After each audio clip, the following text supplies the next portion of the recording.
In this tutorial, we explain how to set up and use lookup tables for validation and enablement conditions in questionnaires. Suppose you have a roster of several dozen food items that could be consumed by a household. During the interview, a respondent reports the amount consumed and the price paid for each item.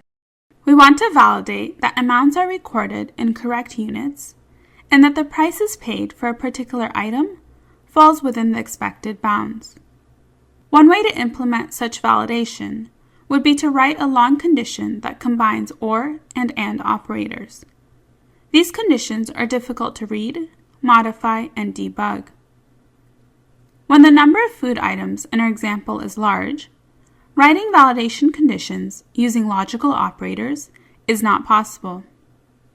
Lookup tables allow you to achieve the same result much more efficiently. What are lookup tables? Lookup tables are tables of multiple values for a large set of similar items.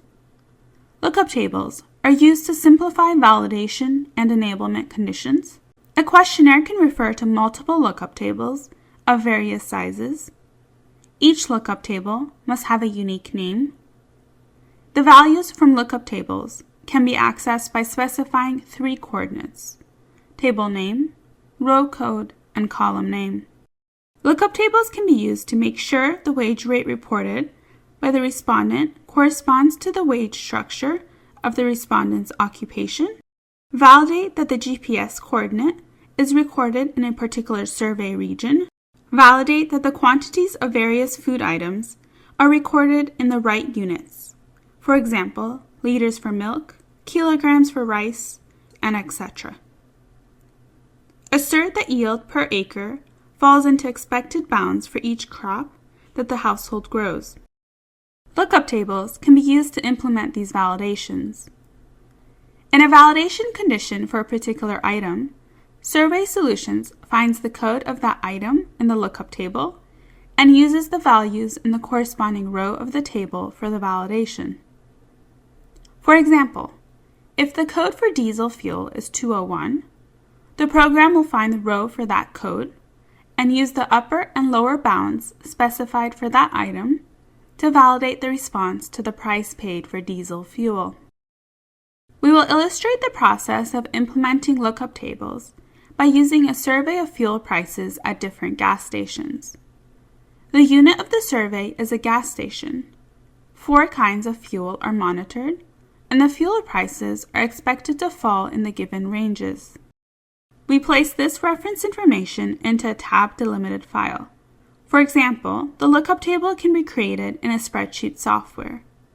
First, define the names of the columns. We have skipped the name of the fuel since we utilize the fuel code to locate the proper reference prices. We have also made sure that our key variable, the fuel code, is named specifically row code and that the column names satisfy the naming conventions for variables. Other columns in the lookup table can have arbitrary names that satisfy the naming conventions for variables. We name a column for the minimal price, min price, and the column for maximum price, max price. The row code column is required, and values in this column must be integers and unique. These values don't have to be consecutive or start from 1. The content of other columns in a lookup table may contain non-integer and or missing values, as long as at least one value in each column is not missing. After you fill the values, save the lookup table as a tab-delimited file.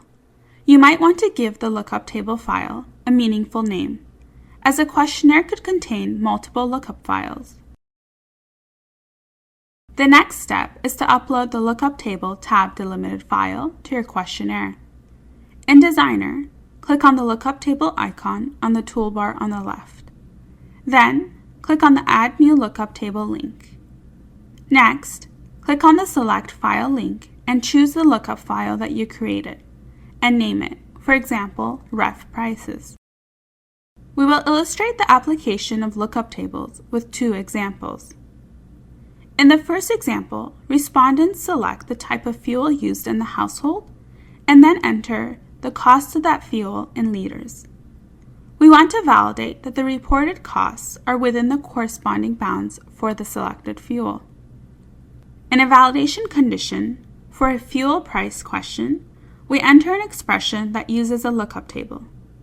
In that expression, we use inRange function to check if the fuel price falls into the correct range. Fuel price is the variable name associated with the question. Ref prices is the name of the lookup table that contains ranges of prices for different types of fuel.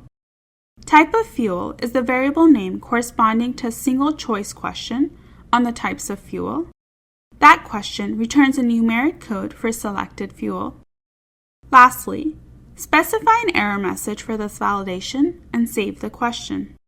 We will now demonstrate how the condition we just defined works on the tablet. Select the type of fuel, regular.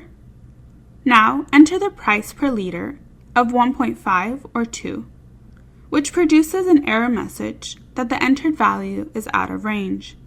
Entering 1.7 is accepted as this value is within the expected bounds. Next, we illustrate the application of a lookup table in a roster. We will collect fuel prices in a roster, fuel, with codes corresponding to the fuel types. The next step is to compose the validation condition and the numeric price question in the roster. In this example, we will use the following code. Here, we are using the inRange function to compare the reported price to the minimum and maximum values for a specific row code in the lookup table uploaded earlier. The name of the question variable. Ref prices is the name of the lookup table, and at row code is the reference to a row in the lookup table. For example, the row code for regular fuel in the lookup table and fixed roster is 101. The min price and max price refer to the column names of the lookup table.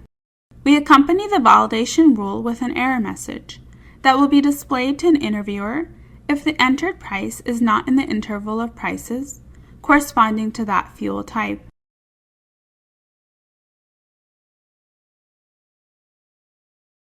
As you see on the tablet, if the value entered does not fall in the item-specific upper and lower bound prices, an error is given. For more information and more complex examples, refer to the Survey Solutions Lookup Table reference that can be found on our website.